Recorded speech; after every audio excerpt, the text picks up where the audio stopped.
Auto sales के number आए हैं जनवरी के, जिसमें मारुति सुजुकी जो है वो यहाँ पर बाजी मारती हुई नजर आई है। मारुति सुजुकी की अगर सेल्स की बात करें तो जनवरी 2025 में मारुति सुजुकी ने 1,73,599 यूनिट्स बेची थी, जबकि जनवरी 2026 में 1,74,529 यूनिट्स बेची हैं। हालांकि तेज़ी या ग्रोथ बहुत ज़्यादा नहीं है, 0.5% की यहाँ पर ग्रोथ है। वहीं टाटा मोटर्स के अगर देखें तो टाटा मोटर्स की सेल्स में यहाँ पर 46% का एक जंप देखने को मिला है इस एक साल के अंदर। M&M की सेल्स अगर देखें तो M&M की सेल्स के अंदर 25% की ग्रोथ देखने को मिली है। इसी तरीके से Hyundai की अगर बात की जाए तो Hyundai 17%, टोयोटा की सेल्स में देखें तो टोयोटा की सेल्स के अंदर भी 17% का एक जंप देखने को मिला है। किया की सेल्स में 10%। यहाँ पर जो होंडा की सेल्स हैं वो नेगेटिव में रही हैं, 15%, 15.5% कम गाड़ियाँ इस बार यानी कि जनवरी 2026 में बिकी हैं जनवरी 2025 के मुकाबले। और MG मोटर की 9% ग्रोथ रही है, लेकिन सबसे ज़्यादा जो ग्रोथ रही है वो रही है रेनो इंडिया की, जिसकी ग्रोथ या कार सेल्स जो है वो 33% से ज़्यादा यहाँ पर बढ़ती हुई नजर आई है। तो प्रवीण सर, सबसे पहले आपसे यहाँ पर यही जानना चाहेंगे कि जिस तरीके से इन गाड़ियों के नंबर आए हैं तो क्या ये GST जो बदलाव किया गया पिछले साल सरकार की तरफ से, सिर्फ वही एक रीज़न है या और भी कुछ रीजंस आप इसके पीछे देख रहे हैं जो लगातार 3-4 महीने से हम देख रहे हैं कि सेल्स बढ़ती हुई नजर आ रही हैं? नहीं, बिल्कुल। देखिए, पहली बात तो ये है कि ये जनवरी या जो साल की शुरुआत है जी। वो ऑटो सेक्टर के लिए सुखद रही है। पिछला 1-1.5 साल ऑटो सेक्टर के लिए खराब रहा। लास्ट के पिछले अगर आप पिछले साल के अंतिम 3 महीनों को अगर छोड़ दे तो लगभग 1.5 साल ऐसा रहा जहाँ पे कि ऑटो सेक्टर वालों को OEM जो हैं उनकी हालत एकदम पस्त बनी रही। कैसे सेल्स निकलेगी, और दुनिया भर के वहाँ पे मुश्किलें चलती रहीं। दूसरी बात, ये चौथा ऐसा महीना है अक्टूबर, नवंबर, दिसंबर और जनवरी जबकि ऑटो सेल्स या पैसेंजर व्हीकल्स की जो सेल्स है वो सेल्स ग्रोथ है वो डबल डिजिट पे रही है सिमरन जी।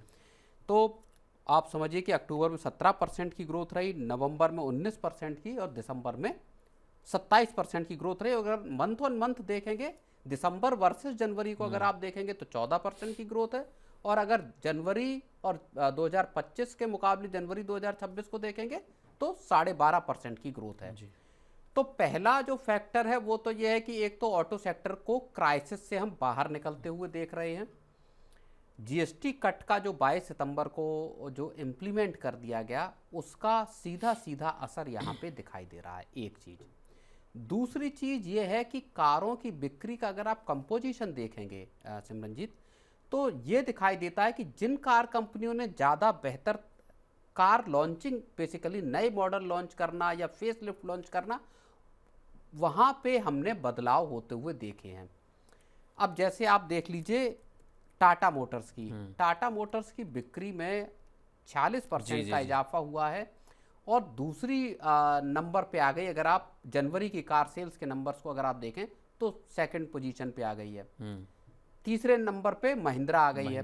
टाटा की आप देख लीजिए, सियरा टाटा की एक तरह से लॉन्च हुई है, उसका महिंद्रा की आपका XUV जो 7XO है वो आई है, और एक और व्हीकल है XUV 9S, उसकी। इन दोनों की अगर आप बुकिंग के नंबर देख लेंगे तो लगभग 94,000 बुकिंग जनवरी में मिली है इनकी, और अगर बुकिंग की वैल्यू देखेंगे रुपए टर्म में तो वो 20,500 करोड़ रुपए, 20,500 करोड़ रुपए की तो बुकिंग की वैल्यू है।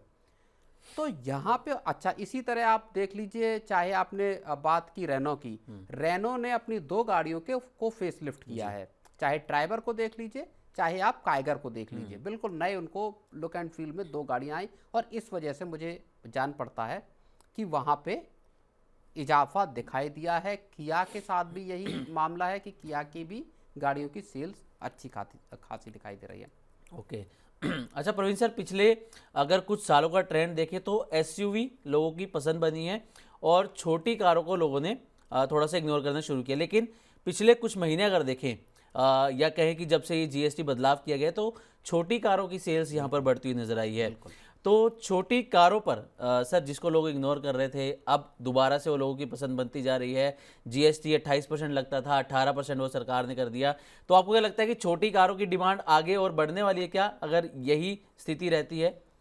नहीं, छोटी कारों की डिमांड का बढ़ना दो वजहों से अब दिखाई दे रहा जी। है। एक तो सरकार का जीएसटी कट है, जिसने छोटी कारों को आम लोगों के बजट में ला दिया है। पहले हो ये रहा था कि कारों के दाम एंट्री लेवल पे ही कारों के दाम बहुत आगे से शुरू हो रहे थे, 6-7 लाख की कार शुरू हो रही थी।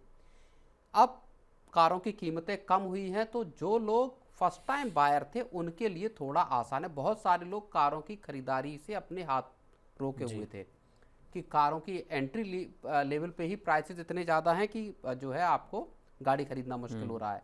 तो एक तो जो आम आदमी, जो आम मिडिल क्लास जो था, जो कार खरीदना चाहता था, उसके लिए ये मुश्किल दूर हुई है। दूसरी बड़ी जो मैं डिमांड का अपटिक देख रहा हूँ वो रूरल एरियाज़ में दिख रहा है। रूरल एरियाज़ की डिमांड असल में थोड़ी सबड्यूट थी, अगर आप पिछला 1-1.5 साल देखें। वहाँ पे जो गाड़ियों की बिक्री है, और उसके पीछे एक और अच्छी वजह ये रही है कि अगर आप पिछले साल का मानसून देखेंगे तो मानसून या बारिश जो है वो अच्छी रही, रबी और खरीफ दोनों की फसलें अच्छी रहीं। इस साल भी रबी की फसल जब अभी आने को है, गेहूं की फसल आएगी या सरसों की फसल आएगी, वहाँ पे अच्छी पैदावार की उम्मीद है। तो किसानों की बेसिकली आमदनी बढ़ने से ऐसा जान पड़ता है कि रूरल डिमांड जो है वो थोड़ी मजबूत हुई है। तीसरी चीज़ ये है कि एक राहत ये मिल सकती है, जो कैफ़े नॉर्म्स पे सरकार थोड़ा नरम पड़ती हुई दिखाई दे रही है। सबसे बड़ी राहत यहाँ पे फिर आप घूम फिर कर अगर देखेंगे, नज़र दौड़ाएंगे, तो वो मारुति को दिखाई देगी। भले 0.5% की बढ़ोतरी हुई है, लेकिन अगर आप बेस को देखेंगे तो उस बेस पे 0.5% की बढ़ोतरी भी हल्की बढ़ोतरी नहीं है। मारुति का एक बड़ा संकट ये रहा कि उसकी गाड़ियाँ बिकेंगी कैसे जी। और पूरी स्ट्रेटजी मारुति ने चेंज की। मारुति कभी डिस्काउंट देने के लिए नहीं जानी जाती थी, लेकिन अगर आप देखेंगे पिछले 3-4 महीने में मारुति ने जबरदस्त डिस्काउंट दिए। बिल्कुल। और उसके सहारे फिर मारुति की एंट्री लेवल की कारों से लेके 12-13 लाख रुपए तक की कीमत वाली गाड़ियों पे अच्छी खासी बिक्री दिखाई जी। Praveen sir, petrol, diesel, CNG, इसके अलावा एक और सेगमेंट है ईवी सेगमेंट। ईवी सेगमेंट में जो जीएसटी है वो 5% है, यानी कि सबसे कम जो जीएसटी है वो ईवी कार्स पर है 5%। लेकिन इसके बावजूद जो ईवी कार्स की सेल है वो इतनी तेज़ी से बढ़ती हुई फिलहाल नज़र नहीं आ रही है। तो क्या आपको लगता है कि हायर प्राइजेस इसकी एक वजह है, या फिर अभी इंफ्रा जो है वो देश भर में मौजूद नहीं है ईवीज को लेकर, वो एक रीज़न हो सकता है कम सेल्स के पीछे? नहीं, देखिए, ईवी जो मैन्युफैक्चरर हैं वो डिमांड ये कर रहे थे कि बजट में उनको कुछ मिलना चाहिए इंसेंटिव, और बजट में ऐसा कोई खास इंसेंटिव ईवी मैन्युफैक्चरर्स को दिया नहीं गया।